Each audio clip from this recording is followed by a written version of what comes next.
तर आता आम्ही कानिफनाथ महाराजांच्या दर्शनासाठी आलेलो गडावरती. तर इथं गडावरती आल्यानंतर आहे ना तुम्हाला गडाच्या शेजारीच कानिफनाथ रसवंती गृह. तर इथं येणं भाग्य आहे. आपण बऱ्याच ठिकाणी महाराष्ट्रात बघतो की कानिफनाथ नवनाथ रसवंती गृह, कानिफनाथ रसवंती गृह लिहिलेलं असतं. पण गडाच्या तिथंच हे शेजारी असलेलं कानिफनाथ रसवंती गृह आहे. इथं रस घेण्याचं एक वेगळंच भाग्य असावं आणि खरंच छान वाटतं इथं आल्यानंतर.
गुरांसाठी ते दिलंय बारीक आहे ते कोणाला दिलाय?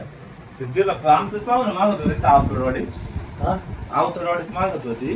पण ते द्या त्या गण्याला दिला त्यांनी रामबाग कसा दिला? 21,000 रुपयाला उक्त अख्खं वावर. दूध घेऊन आलो.